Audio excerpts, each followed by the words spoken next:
Baybayin ng pangarap, bayaning walang hanggan, sa malayong lupain, may bukang liwayway.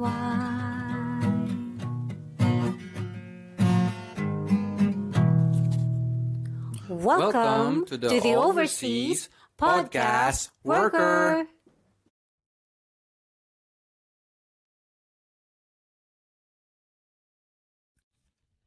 Hello mga ka-OP! Welcome to episode 8. It's our Christmas episode. Yes. And since it's Christmas, we'll also be greeting our first, yung mga followers namin. shoutout natin. Yeah, nagpapa-shoutout. Yes. Muna na ako. Yeah, go ahead. Okay. So, medyo marami tayo. Hindi marami. Yung mga nagpapa-shoutout are from UAE. We have Donna from Abu Dhabi. Hello, Abu Dhabi. And then Jack from Dubai. Hello, Jack. And Jamie from Al Barsha, Dubai. And then we have Wesley and Danding from Sampaloc, Manila, Philippines. Ayun. Yes. Ato naman si Olivia, Micah, and Joey from Bali. Oasis 2 in Pasig. Pasig, okay. Also, we have another one from Bali. Woohoo! It's Kola. Hello, Kola from Bali Oasis 2. And then Sharjah, UAE, Kai, Kiko, and Camila. Hi, hello. Go Sharjah. Okay. And then Kemene, Isla, Flynn, Clay, and Kaylee, all in Pasig. Hello, mga taga-Pasig. Hello, Merry Christmas. And sa lahat ng mga hindi ko nabanggit, sa mga taga-Santolan dyan, and Kalumpangan, Marikina, Pasig, Santolan, Pasig, shoutout sa inyo dyan. Merry Christmas. Alright, episode 8. It's the Christmas episode. So, yung topic natin is, siguro for many OFWs, makaka-relate sila dun sa topic natin today. Yes. Because the question is... topic is Paskong OFW. Alright? And first off, we'll talk about, let's define kung ano ba ang Paskong OFW. After that, pag-usapan natin yung mga namimiss natin sa Pilipinas bilang OFW, being far away from home. Ano ba yung mga namimiss mo na sa Pilipinas? Diba? At saka yung question there is, kailan ka huling nagpasko sa Pilipinas? Knowing na OFW ka, so for sure hindi ka naman every year umuwi, lalo na kapag you're miles and miles away. Away from home. Correct. Yes. Okay. So, would you like to start? Okay, go on. Okay. OFW, ano ba yung Paskong OFW? Sa akin kasi, since, actually, hindi ko na masyadong nare-remember yung Pasko. Yung talagang Pasko sa Pilipinas. Kasi I think huli ako nagpasko 2009. Tagal na. Matagal na yun. Nagpasko pa ako sa Pilipinas kasi kailangan kong umuwi sa Pilipinas. Naalala mo kasi yun yung time na nagkaroon ng depression. So, kailangan kong umuwi sa Pilipinas na nawalan ako ng work. And depression, recession. Sorry, recession.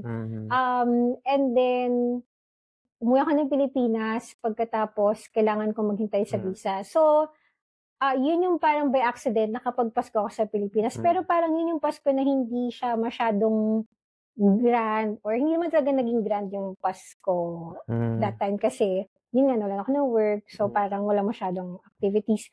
But then again, usually naman yung Pasko natin as OFWs na nasa Dubai tayo, we always spend it with their cousins. Tapos, di ba, yung kapatid ko, Donna. And, yun ang Paskong OFW. Yun ang Paskong OFW. For you. Okay. For me, parang hindi siya as meaningful na as how you would spend it as a Filipino in the Philippines. So, Ewan ko kung ngayon na ba ako mag-start kung ano yung mga nami-miss ko, or would you like to describe Ako naman, kasi sa more akin, about what is an OFW ewan ko naalala mo Christmas? to. Nung bata tayo, naalala mo yung commercial ng, ewan ko, Philippine Airlines yata yun. Yung may kanta ni Gary B. Hey, taga mo na Oh my God. nawala. Oy. Babas. Hindi ko mapapaiyak ako. Oo nga eh. Oo nga eh. Hindi kasi. Pero kasi, yun yung bata ko, ang memory ko ng Paskong OFW. Kasi yun yung siguro isa sa mga station. Uy, napapaiyak na siya. Sinasabi mong umiyak. Hindi kasi, yun yung sinaunang memory ko ng Paskong OFW. Kasi airpods ko noon dati nasa Saudi din. So, naalala ko yun. Tapos, meron ako impression nun na ang dali lang umuwi ng isang OFW from kung nasan man siya. Like, every year, kaya mong umuwi. Like, kasi, parang, laging nag-uuwi ng mga OFW every Christmas. Yeah. So, I had an impression na ang isang OFW, mag-abroad, and then uuwi ng Pasko. Yeah. And boy, was I so wrong nung naging OFW tayo. Kasi, hindi siya ganun ka. Hindi, kasi, like yung sinabi mo, kinuwento mo, last na Pasko mo sa Philippines, 2009. And it's very rare na nakakauwi talaga ang mga OFW sa Pasko.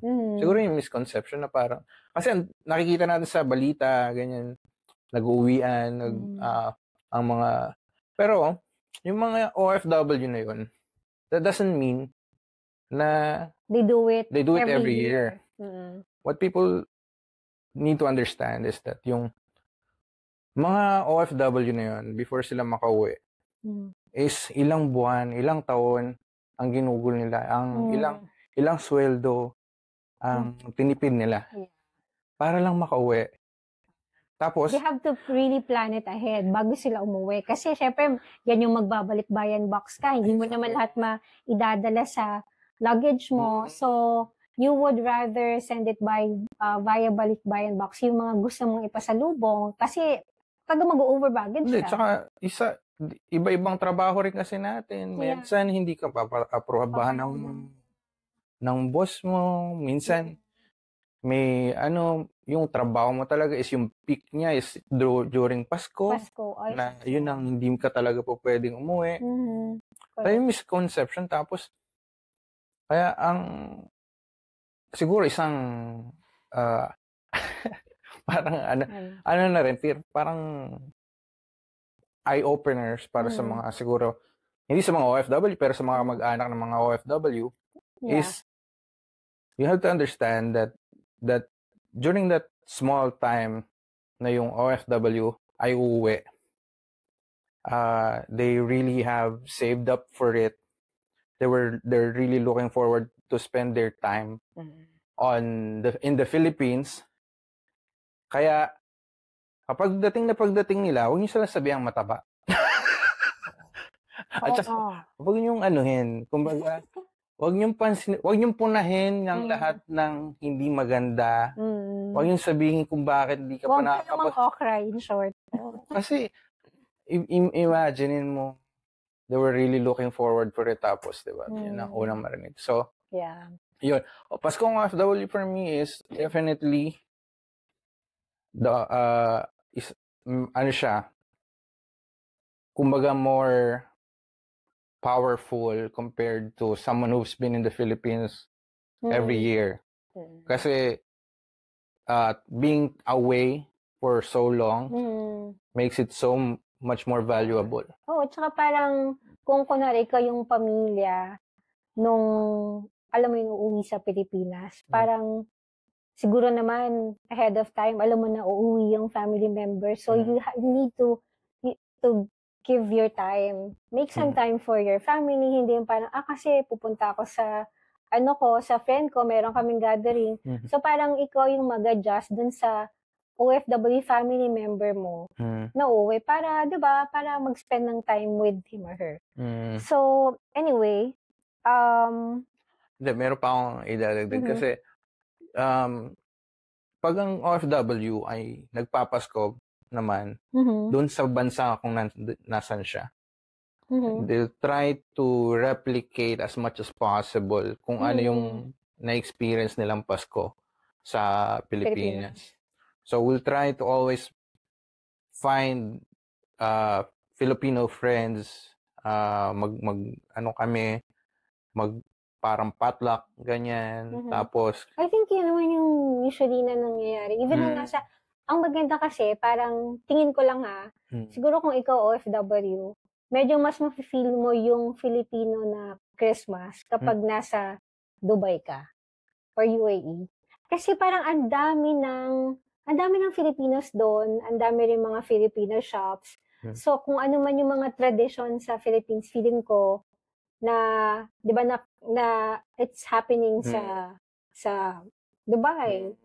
Well, siguro kasi naranasan natin yun, but I'm pretty sure if you're from Singapore or basta siguro merong known population ng Filipinos, it's easier for you. At least it makes it easier. Yeah. Unlike for us here siguro sa Hamburg. Maybe before that, kasi you're talking about yung nandito na tayo sa Hamburg. So, maganda na magiging statement mo dyan or pwedeng magsasabi ka ng what are the things that you are missing about Filipino Christmas.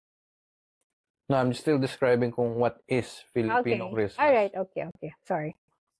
So, as I was saying, yun nga, an OFW Christmas is more valuable if uuwi ka ng Pilipinas.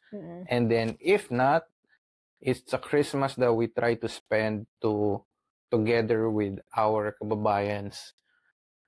Because that's the only closest thing that we can celebrate Christmas with apart from our families. Yeah. So, ayun. There are also, I don't know kung sa UAE, sa ibang parts ng Middle East, for example, kung saan maraming Pilipino. Kasi sa Muslim countries, hindi naman holiday officially ang Christmas. Oh. So, yung ibang parts na mga OFW na nandun, I think that's also a little bit difficult for them. But maybe for international companies that are in the Middle East,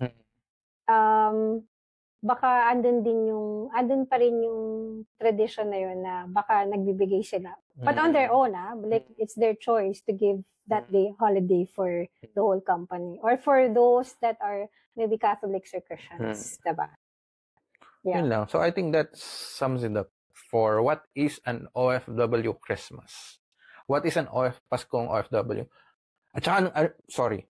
Pero yung sa Middle East, siguro ang hirap kumuha ng lechon. Ay. Anyways, yun lang. Gusto ko lang i-bring. Naalala mo, kung kunwari gusto mo man ng lechon, alam mo maganda doon kasi nga marami ng Filipinos. Punta ka lang sa Facebook Tapos mag-search ka ng nagbebenta ng lechon or yung lechon belly.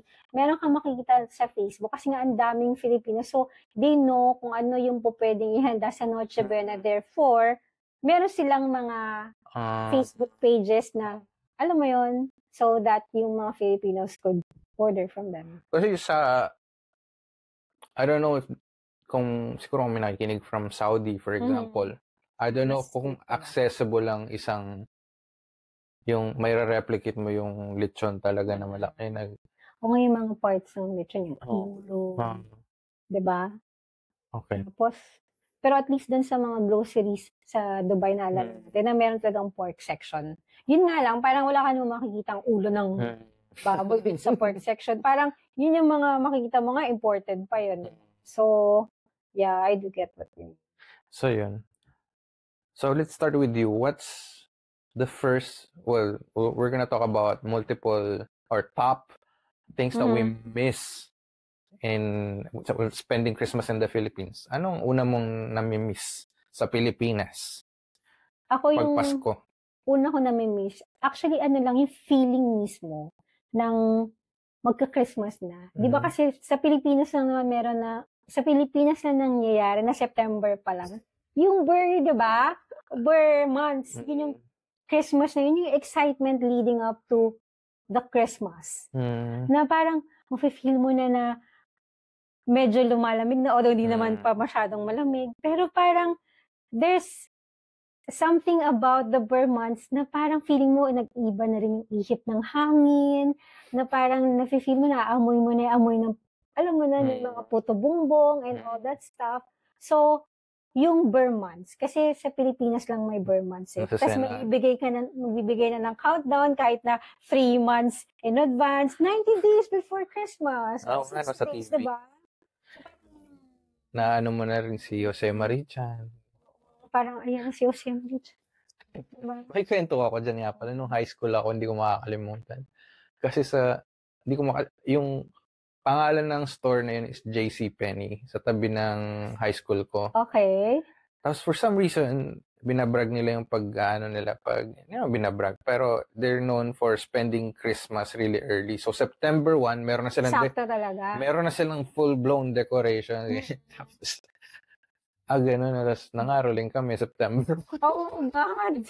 Binibigyan kayo. Hindi, naasar lang sila. Taking advantage. Dapat panindigan nyo. Diba? Oo nga. Since pa Christmas spirit, diba? Kasi sa Pilipinas, naalala ko yung 80 days or 90, doon ang simula ng countdown, di ba? Mga 90 September. Days. September ba talaga? September, October, November. So, 30 days. So, TV? Or, 90-something days before Christmas. Alam mo yun? Parang, yun yung, iba talaga parang andun yung Christmas spirit kagad as soon as mag-hit yung September 1. Diba? Kasi, unlike siguro sa Manchuria, for example, sa US, meron pang, before Christmas, may Thanksgiving pa eh. Tapos may Halloween pa sa October. So parang, hindi mo pwedeng i-celebrate na maaga. Yeah. So, dito naman, meron tayong, October 3, Einheit, Deutsche Einheit. So siguro may mga important holidays pa bago. Yeah, before the Christmas itself. Before Advent. Diba? Ako naman. Ikaw, ano yung namimiss mo? Isa sa mga ito mababaw lang pero yung office Christmas party. Oh my God, relate ako dyan. Iba talaga pag Christmas party sa Pilipinas. Yung ang tagal ko nang sa Dubai yata may Christmas party kami. Pero ilan lang kami nun eh.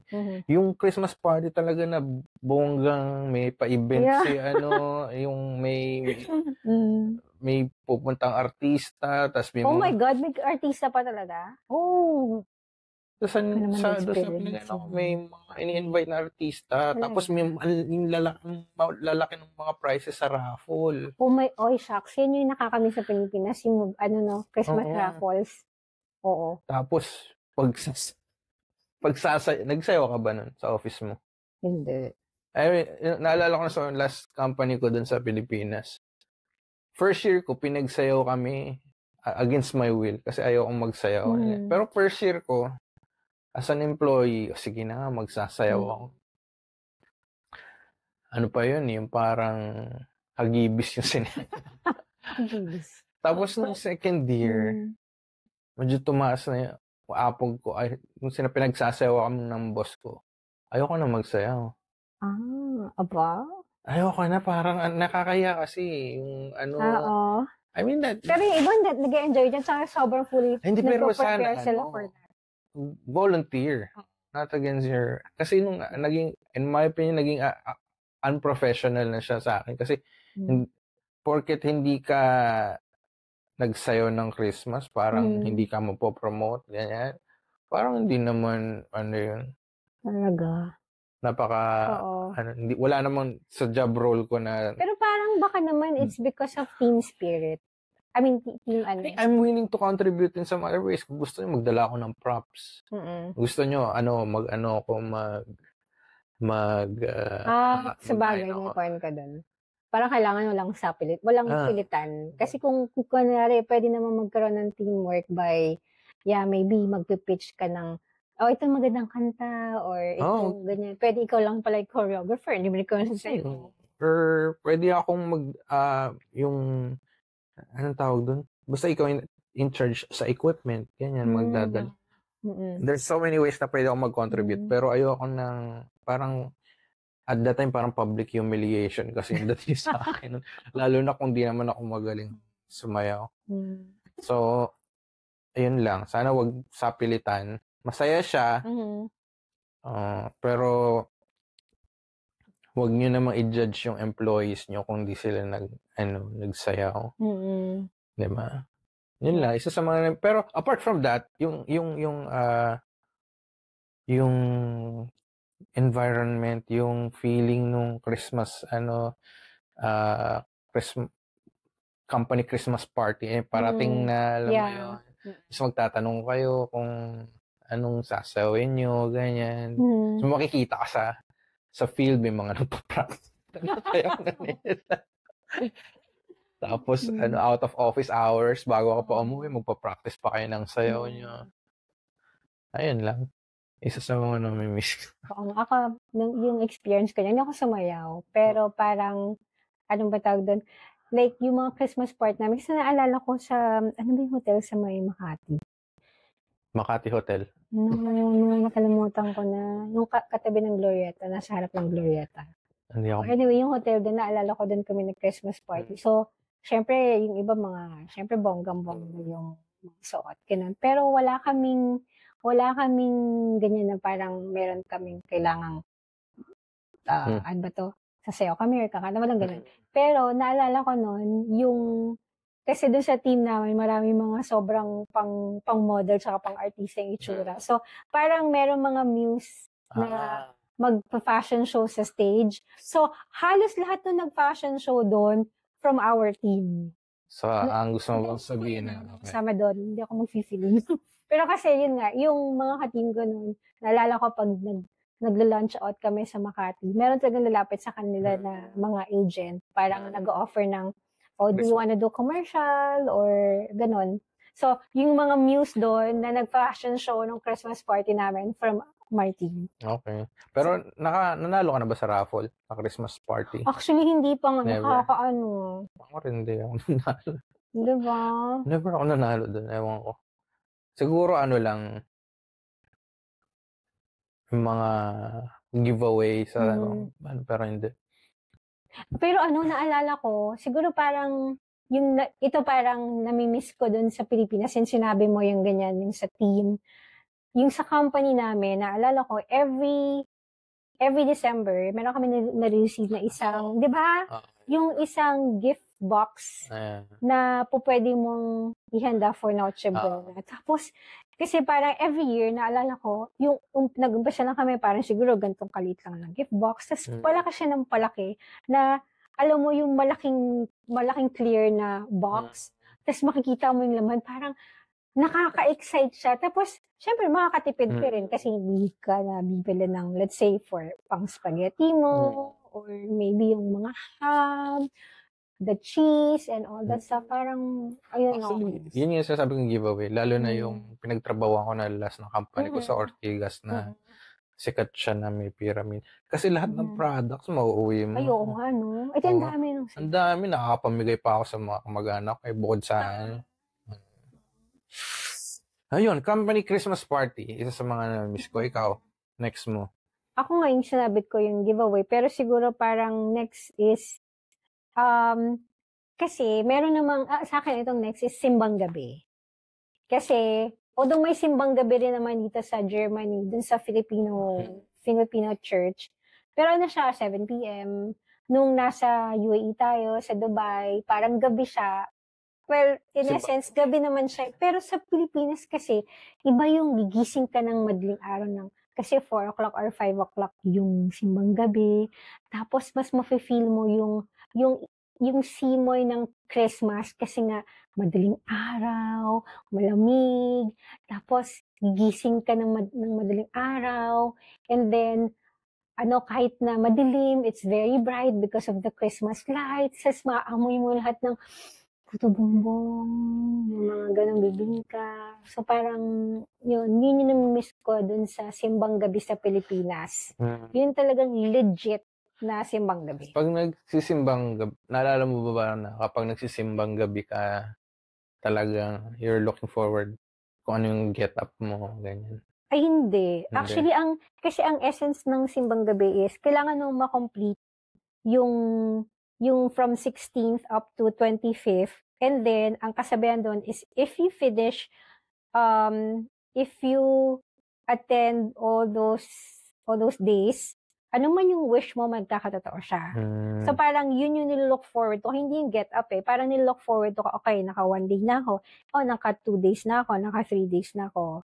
So, kapag nakompleto ko na siya, parang wow, na-achieve ko yung goal ko. So, makakapag-wish na ako and then magkakatotoo yung wish ko. Ganun. Meron kasi nagba-viral na video ngayon. Yung parang merong siguro mga nasa early 20s na binata na nag-trending siya kasi nag-video siya. Mga par, lika na, pasimba ng simbang gabi na tayo. Tapos, astigang forma, nakalabas. Parang, pero, wala lang. Kasi may hindi naman sa ganun ako. Oo. Pero ang dami kong naalalang ganun din nung bata. Pag nagsisimbang gabi? Na yung pagandahan ng forma, ganyan. Tapos, Pero hindi ko siya alam mo this is very ironic kasi mahilig akong mag-get up. Pero hindi talaga yung parang nilook forward to kung ano yung OOTD ko. Hindi. At saka naalala ko nun, yung mga kabarkada ko nun, looking forward sila sa singgabi para makakita ng mga chicks. Ay, oh my God, naalala ko yan kasi nung bata ko, tapos magsisimbang gabi ako, parang ang nilook forward to ko nung siguro mga 8 years old or 9 years old ako, parang yung sacristan sa simbang gabi. Kasi nga, pinagnasaan yung stress ng yung friend ko tsaka ako, parang meron kaming crush na sacristan dito. Pero bata pa ako na, hindi naman ako 8, sobra namang bata. Mga grade 5 yata ako nun. So, mga, ilan taon na ba? 11 or 10? Oh my God, oo nga, no? Hindi yung damit pero more of yung sinong makikita mo sa church. Kaya nga, yun nga kasi kaya nagpopormahan kasi may makikita silang mga magandang babae. Papakyut. Tapos yung, alala ko noon kasi, yung mga kaibigan ko, isang pabango, hati-hati yung buong drop. Kasi isa lang yung amoy ng buong tropa. Ano yung pabango nila? CK1. Hanggang ngayon may CK1. Oo nga, sikat pa yun. Parang yun yung parang hindi nawawala sa uso kapag bibili ka ng perfume. Parang yun kagad yung may isip mo. CK1. Diba? Yun lang. So, simbang gabi. So, yung pangalawa ko, parang 2.5 kasi sinabi ko na yung giveaway. So, yeah, simbang gabi. Ako, next ko, reunions. Oo, laki na nga. Kasi malaki yung family namin eh. Kakaingit na. Tapos, ang reunion talaga namin is talaga, back then, pinaghahandaan talaga namin siya. Talagang may mga pag-games pa, mga ganyan. Tapos yung handa, kasi sa mother side ko, 10 silang magkakapatid. Dami, no? Oo, tapos isipin mo, ilan ang pinsan ko doon, ilan ang pamangking ko doon. Meron nga akong pinsan na mas matanda pa sa akin eh. Hindi pinsan, pamangking ko na mas matanda sa akin. Kasi nga, matatanda na yung mga pinsan ko. Tapos, yun nga yung, dahil sa dami namin, naalala ko nun, sa mga pinsan ko pa lang, pag namasko ako, kota ka na. Kasi, ang dami ng mga tsahin ko eh. Ang dami ng mga ninong eh. Tapos, bukod pa yun sa mga games na sasalihan mo. Kapag nanalo ka, may premyo ka, ganyan. Yung typical na palaro is yung hampas palayok, at saka yung ano pa ba, Palawet. Sumasali ka pa ba doon? Parang pambata na yun. Nung bata ako, hindi ko naman sinasabing recently. Actually, meron ako kwento dyan. Kasi may larong alam mo yung larong pahabaan ng ihi? Hindi. Kasi sumali ako doon. Okay. Basically, siyempre, panglalaki lang siya. So, tapos ila-line up ka yung ganyan, facing yung kalsada. Okay. Tapos, oh my God, sa kalsada kay ihi? Bata ka pa eh. At saka nasa compound kami. Hindi na kami nasa... Sa bagay, okay. Tapos, iihi ka. Sino yung pinakamalayong inabot ng naabot ng ihi? Siya yung panalo. Nanalo ka? Hindi. Inaasar ako kasi ako lang yung sumali na may bulbul. Ilan taon ka na ba noon? Kasi bulbul ako eh. Oh, hello. Tapos bata pa lang meron na ako. Inaasar ako. Teka, matanda ka na. Ba't may pubic hair ka na? Ba't sumasali ka?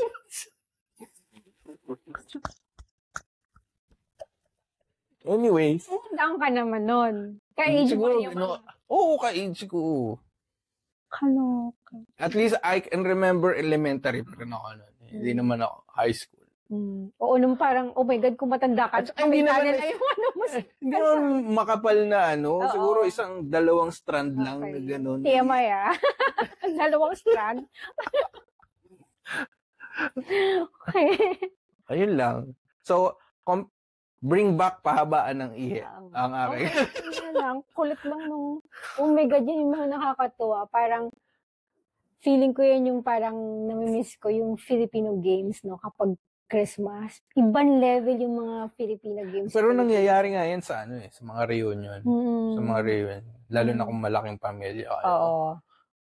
Ako naman parang, feeling ko kasi ang laki ng family niyo. Ako kasi parang yung namimiss ko is, kahit na hindi kami marami, yung talagang Noche Buena na kompleto kaming family. Kasi parang hindi ko na siya na-experience. Nakasama ko yun kasi di ba wala na si Mami at si Dan. So yun yung talagang namimiss ko na kasama ko for a Noche Buena, si Mami tsaka si Daddy, yung kaming buong pamilya.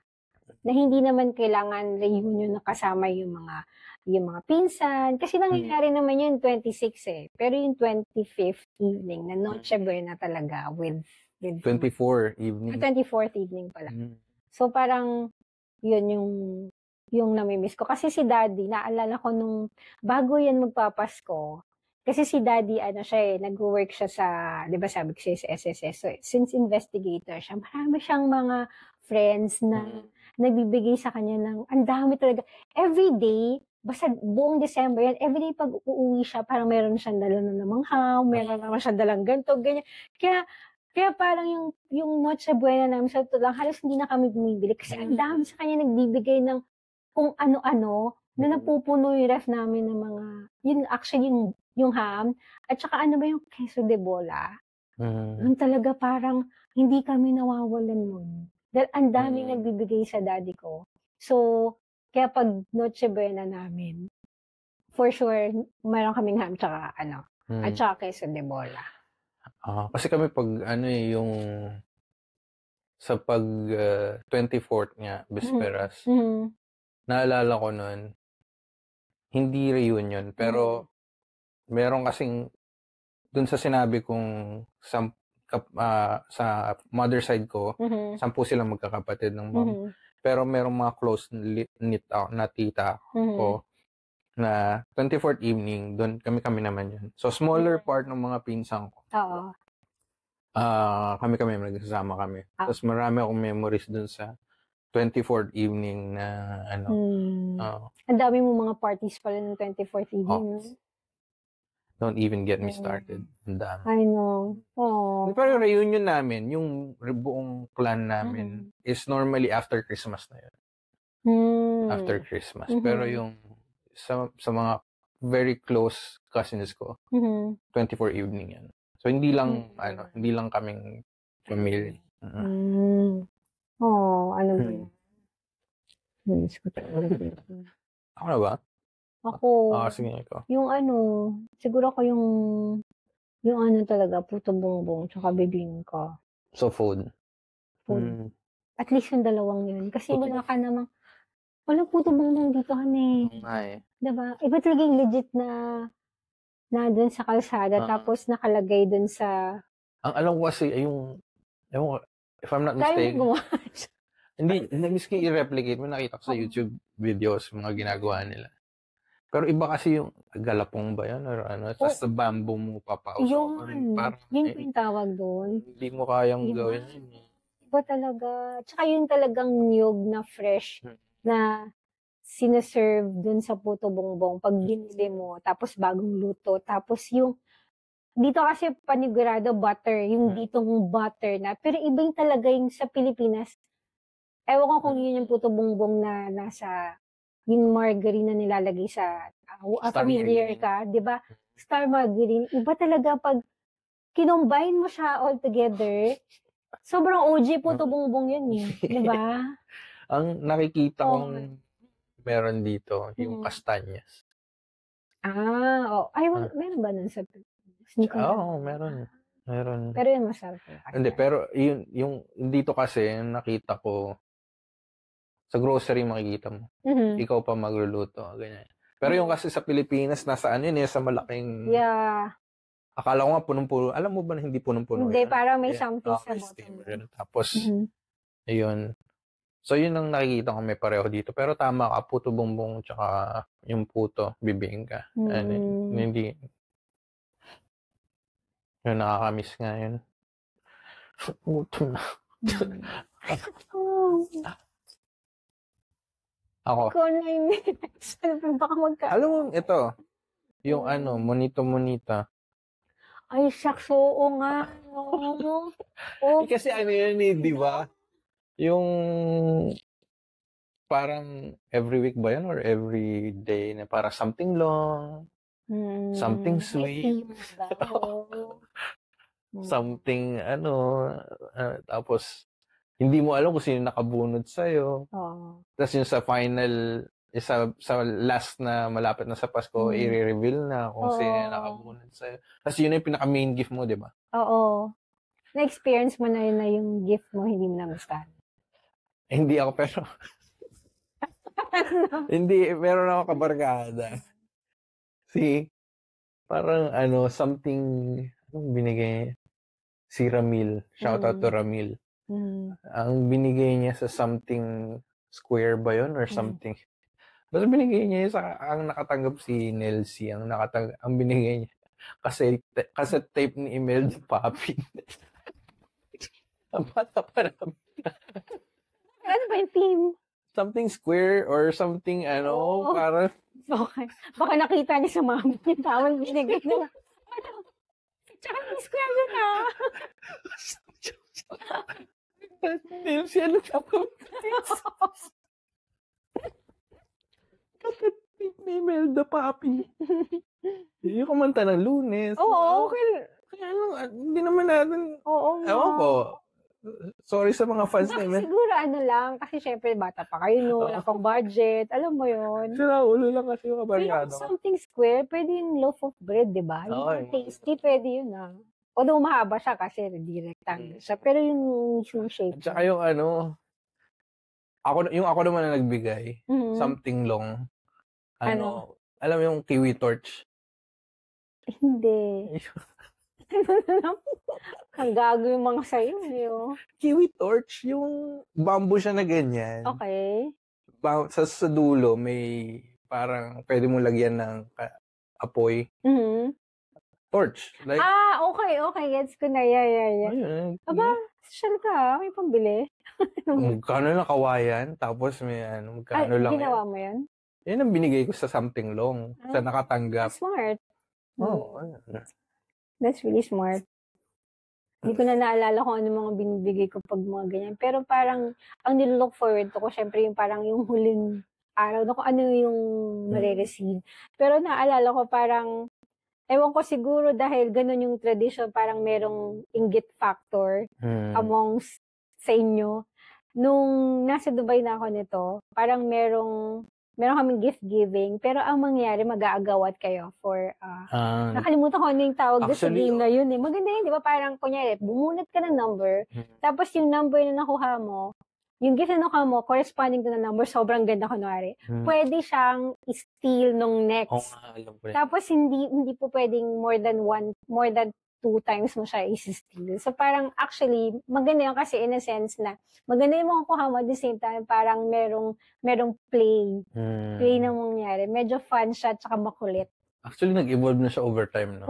Galing, no? Parang naisip nila na sa exchange gift. Yeah. Na po pwedeng, ang alam ko sa ganun, kasi, ang kagandahan, kasi makikita mo, tapos, kapag gusto mo yung gift na yun, makukuha mo. No? Yes.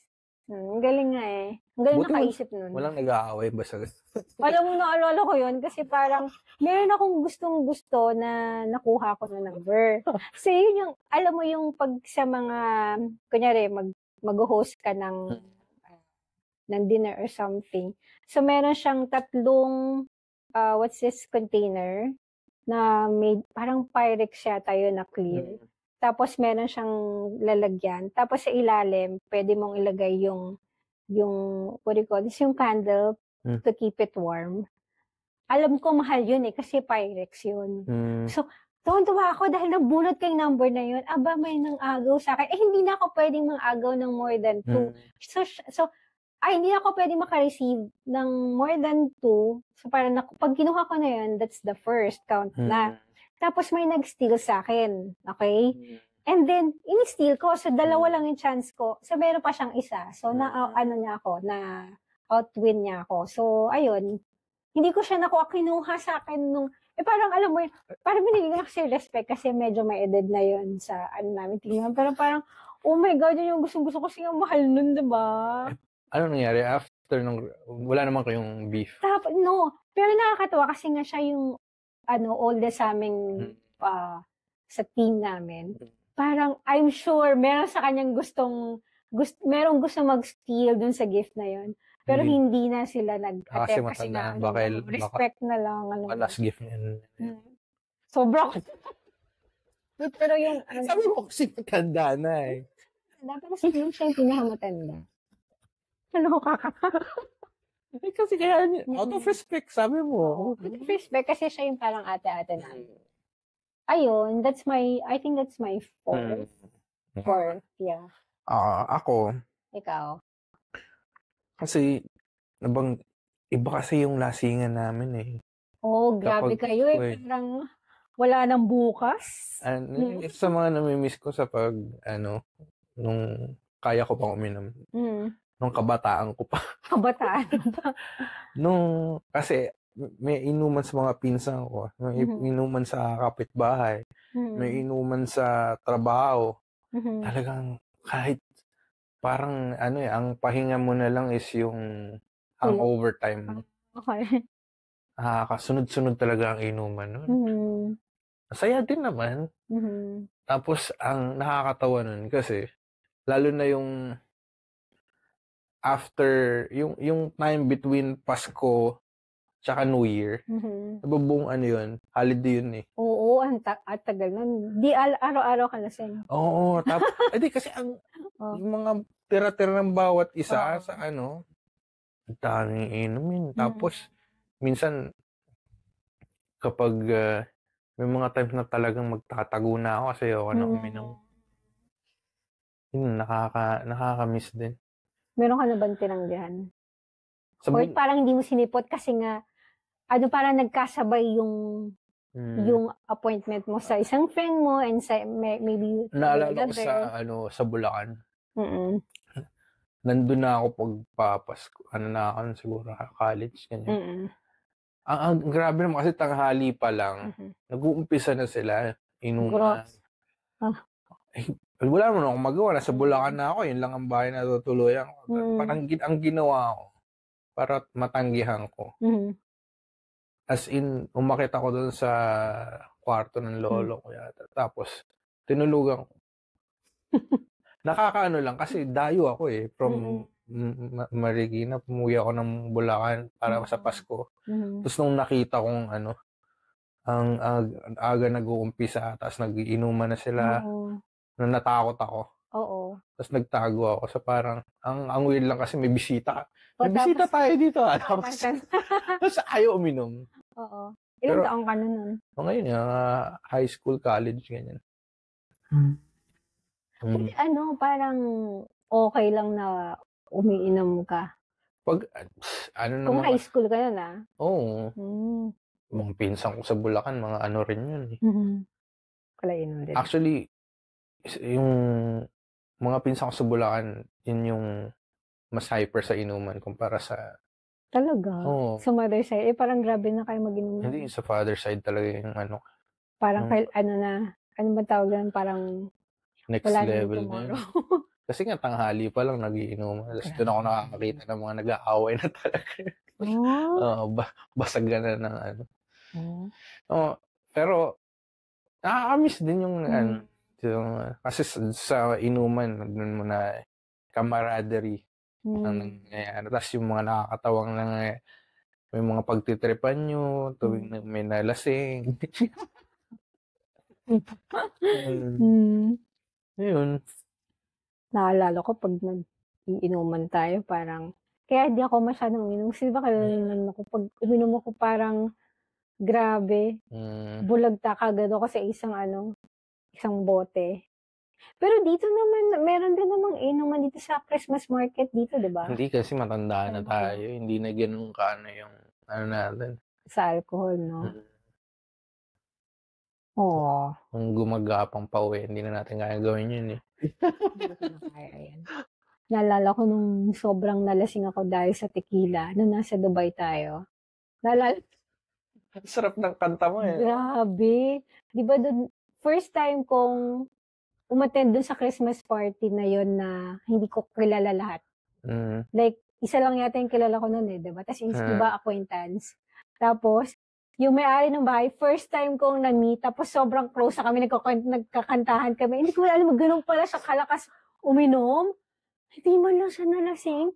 Ilan yata yung, tequila ba yun? Or ano? Tequila.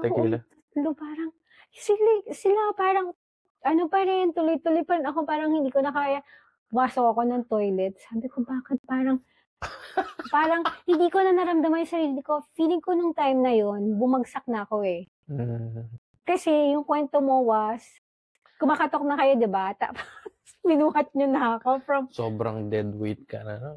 Nakakatawan kasi ako ang may kilala sa kanila eh. Oh, pero parang ako yung close friend. Ako yung close friend, no? Iyak, nakakaya yun. TMI. Kasi nandun ako sa... Di ba doon ako nakatulog sa sofa? Tapos yung timba nasa gilid ko na kasi sumusukot na ako pa natutulog. Diyos ko po, kaya never again. Ayoko na magpakalasing ng ganun. Pero, ang saya nun. During the time na ginagawa niyo yun, masaya, di ba? Super saya. Yun lang aftermath. Yung talagang amats na parang feeling ko noon, mamamatay na ako ng pagising ko. Tapos di ba, akala ko tapos na, suka na ako. So, pag uwi natin, nagsusaka pa rin ako buong araw na tipong tatayo ako, tapos pupunta ako ng toilet. Wala pa ako sa toilet. Papasok pa lang ako. Yun nga yung nami-miss ko sa Pilipinas kasi sa inuman, lalo na pag ganyang holidays. Kasi people get creative on how fun party can be. Yeah. Kasi, example tayo nun, sa bahay lang naman tayo eh. Tapos karaoke lang. Tapos inuman. Ang saya-saya. Hindi mo na kailangan pumunta ng bar. Hindi mo na kailangan Ba yan? Baka mayak. Yun. Ikaw, next mo. Ako siguro kasi nasanay ako nung bata ako, nangangaroling kasi ako eh. Nung bata kami. Sobrang yun yung namimiss ko. Yung December pa lang, meron ka na maririnig na nangangaroling. Pero ngayon, parang ibang level na yung pangangaroling sa Pilipinas, di ba? Parang may choreography pa. Pero nung bata ako, naalala ko yan na, kasi yung kaming nangangaroling, yung mga close friends ko dun sa street namin. Tapos, lang ba kami nun 4 o 5? So, parang ako si lideran kasi na, di ba? Pakanta-kanta ako nun. So, parang natutuwa kasi, yung mga tipong mga bahay na hindi namin hindi naman kilala yung loob or parang yung bahay na yun na parang medyo aloof sa street namin, nakakarolingan namin. Tapos makikita namin kung sino palang nakatira doon. Tapos meron pa doon na alam namin kung sino nakatira doon sa bahay. Isa sa amin may crush doon sa, alam mo, nakatira doon. Tapos nangaroling kami. Parang, yun yung parang nakaka-miss lang kasi apart from yung ganung experience, yung parang everyday, nafe-feel mo talaga yung pangangaroling. Yung mga Christmas carols sa Pilipinas. Yun lang. Yung mga instruments niyo, mga DIY, nagawa niyo ba yun? Ay, alam mo, wala kaming instrument nun. Wala. Kasi bata kami nun eh. So parang, nung bata kami nangarol. yung parang, ano ba yung may circle na may mga tansan? Yun. Ganun. Alambre na. Hindi ko nga alam kung sino tamborin yun. Yung bang tamborin bale? No, ewan ko parang. Basta yung may tansan. Yan. Yun. Kahit na yun lang, yung instrument mo, alam na nangangaroling ito pa isa. Yung lata ng No. Tunog tao naman yung sinasabi. Yung lata? Yung lata ng nido. Ay, oo. Tapos lalagyan mo ng takip, no? Hindi yung takip, lalagyan mo ng supot, lalagyan mo ng laste. Tapos, mo yung takip, tapos lalagyan mo na. Tapos yung stick mo, may holen sa dulo. Ay, oh my God, ibang level. Tapos, yun yung pampapalo mo. So, yun ang tambol mo. Hindi. Ano kami yung may tansan? Minsan pa nga yung, kasi, lata ng nido, di ba? Pero, dapat yun kasi tagusan eh. Bakit? Parang yung tunog ng drum. Wow. Oh. Ibang level kayo. There's a science behind it. Okay. Tapos yung pinagtanggalan mo ng lata, yung cymbals. So, cool. Ayun na nga. Ginagawa niya rin yan. Oo. Talaga. Pangaroling. Naalala ko noon, parang kasi nung mga time natin, syempre malaki na yung mga 1 peso, 2 pesos. Pero naalala ko yung parang nakaka-receive kami ng mga 10 cents, ganun, 20 cents. Hala. Kasi bata pa ako noon eh. Parang I think, pa lang ako noon, grade 2. Tapos pag medyo malaki-laki nakakuha na kami ng 2 pesos, thank you, ang mabait niya. Tapos kapag wala kami nakuha, sabi ito, kakantay namin yung ang babar, tapos magtatakbuhan na kami. Hindi lang ginagawa namin nung bata kami. Siyempre, mga bata pa naman kami. Pero, ang saya. No? Parang sarap maging bata ulit. Pag Pasko. Kasi pag Pasko, naalala ko, kasi parang sa Pilipinas kasi walang Halloween trick-or-treating, di ba? Ngayon, meron na. Meron na ngayon. Pero at the time, nung time natin. Yes, correct. Nung time natin, yun yung trick-or-treat sa Pasko eh. Yung on Christmas Day itself, yung mamamasko ka, bibigyan ka ng ano. At saka yun na nga rin, parang yung pangangaroling nyo. Yun yung trick-or-treat. Yeah. So to say. Nalala ko pag meron sa amin ng ngaroling. Kasi si Daddy, mabigay siya sa mga nangangaroling. Mga 5 pesos, 10 pesos, ganun siya. Tapos natutuwa ako pag meron sa amin mga ngaroling. Kasi yung bahay namin nung mga bata kami, hindi siya yung parang very inviting with other neighbors. Siguro kasi nga wala lang, si mami kasi noon na, alam mo yung mataray kasi nga, professor, alam mo yung mga parang mababagsik na teacher. Kaya parang feeling ko, ganun yung impression sa kanya sa street namin. So, pag meron sa amin mga ngaroling, natutuwa ako talaga noon. Tapos, naalala ko, doon ako sa second floor ng bahay namin. Tapos, sa bintana, talagang sinisilip ako. Parang, nag-expect ako yung makikita ko yung grupo ng mga ngaroling. Pag alam ko na magpa-pass by lang siya, tapos hindi sila mag-stop sa harap ng bahay namin, parang nalulungkot ako. Pero meron ka bang memory na matanda ka na? Nangaroling? Ay, hindi. Hindi mo nagawa. Si Don na alam kong ginagawa nila yun ngayon sa Abu Dhabi. Kasi di ba yung kapatid ko, choir siya. Tapos, nangaroling sila lately eh. Ang galing nga nasa YouTube. Talaga? Ang galing. Yung mga pang-professional. Pero hindi natansan ang ginagawa. Siyempre, hindi kasi sila eh.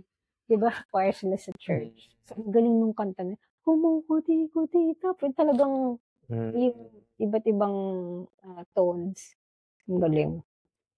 Nakakamiss yun. Pero dito, di ba dito sa, dito kasi pag nakarinig ka ng kumakanta ng Christmas songs, yun naman, parang feeling mo nasa concert ka. Yung, kasi like, nung nag-start yung Christmas market, hindi ka nakasama dun sa may mall. Oh. Yung boses ng mga tao dito parang pang Yeah, I know. Pang concert na eh. As entertaining that can be, it sounds really professional. Pero iba talaga yung... Gusto ko yung random na tao lang na maraling maski hindi nag-practice. Oo nga. Uy, pero di ba yung sa natatawa ako yung group ng mga makukulit na gays. Yung talagang, wow, meron pang choreography and no? Yun na, Yun, Paskong Pinoy. Oo nga. Yun. Answer na ka. No, I already said caroling. That's my love. Oo nga pala. Ito, nabanggit mo na food. Pero kasi sa amin, sa Marikina, may specific, ang tawag sa kanya, everlasting. Ayaw ko na. Oo, that's diba? very unique sa Marikina kapag Pasko. Oo. Ano siya, parang, actually, hindi siya embutido eh. Parang, sort of, parang siyang embutido. Pero nasa llanera kasi siya eh. Kasing embutido sa foil. Yun, nasa lagayan ng leche flan. Yung sa llanera. Tapos, hindi ko maintindihan. Hindi ko pa nalala yung ingredients. Siguro check ko sa YouTube. Pero, for some reason, yung isang llanera na gano'n, isang bandihadong kanin makakain mo. Ang lasa niya kasi. Tapos, matitipid mo siya hanggang, Tsaka since nasa Tupperware, nasa container, parang andali lang i-store sa ref. Sa llanera. No? Oo. Tapos, ano itong llanera? Yung di ba yung llanera sa leche flan? Di ba Okay. I was thinking of yung Tupperware. Okay, sorry. Llanera. Yeah. Yung pa isa siguro leche flan. Pag yung mga pagkaing pampasko, yung buko salad. Ayun, sabay pa tayo. Fruit salad. Oh my God. Yeah. Macaroni. Buko pandan. Yung graham. Mango float. For some reason, lagi siyang pare-pareho para hindi siya nakakasawa, no? Oo, kahit na parang every Christmas, alam mo, ina-expect mo na yun, pero hindi naman siya nakakasawa. Pero ngayon, parang ang dami ng twist sa mga Filipino cuisines eh. Pero parang ako babalik-balikan ko pa din yun. Kasi yun yung something na nagiging nostalgic for me. Nostalgic na yung Christmas is ito yung mga handa namin. Yung, naiyak na ako. Parang mo na nawala. Wala. Yeah, pero at saka yun nga, nakakamiss yung mga pagkain kasi naiyak na siya. Hindi bukod dun sa kasi yung for some reason nakakatuwa sa Paskong sa Pilipinas kasi gaano kakahirap. Yeah. Miski kulang kayo sa people find ways to serve something on Christmas.